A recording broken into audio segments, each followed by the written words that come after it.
Invité de Michel Drucker dans Vivement Dimanche, Benjamin Castaldi est revenu sur le jour où il a découvert que sa grand-mère Simone Signoret était comédienne. Depuis son départ de Touche pas à mon poste, Benjamin Castaldi se consacre à un nouveau projet au théâtre. Ce dimanche 10 septembre, l'animateur était l'invité de Michel Drucker dans Vivement Dimanche, où il a assuré la promotion de la pièce Bungalow 21, qu'il coproduit et dont il a confié l'écriture à Éric Emmanuel Schmitt. Présentée à partir du 14 septembre au Théâtre de la Madeleine, cette pièce portée par Mathilde et Emmanuel Seigner revient sur la liaison qu'Yves Montand a eue avec Marilyn Monroe, alors qu'il était marié avec Simone Signoret. Pour lui c'était une amourette. Pour elle, ce n'était pas du tout une amourette. Marilyn était raide dingue de lui, a révélé le petit-fils adoptif du regretté acteur au sujet de cet adultère.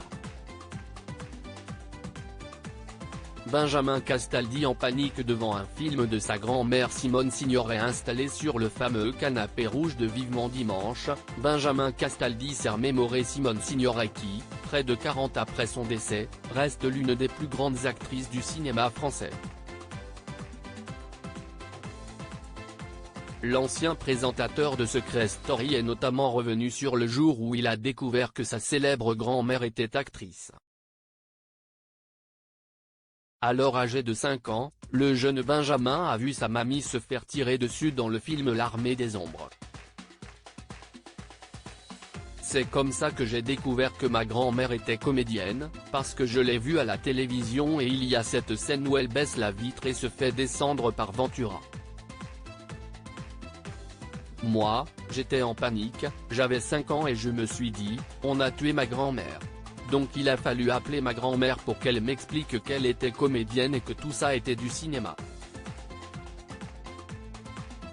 Mais j'ai eu peur, a-t-il raconté. Le plus grand regret de Benjamin Castaldi concernant Simone Signoret et Yves Montand, proches de ses grands-parents jusqu'à la fin de leur vie, Benjamin Castaldi avait confié son plus grand regret à leur sujet dans son livre Je vous ai tant aimé, paru en octobre dernier. Parmi les regrets que je nourris à leur égard, il y en a un qui continue de m'obséder un peu plus que les autres, ne pas les avoir assommés de questions sur la Seconde Guerre mondiale. Ne pas les avoir assez sollicités pour qu'ils me racontent la guerre telle qu'ils l'avaient vécue, la guerre au quotidien, le climat, l'occupation, la résistance, Paris-Marseille, les privations, la peur, a-t-il écrit.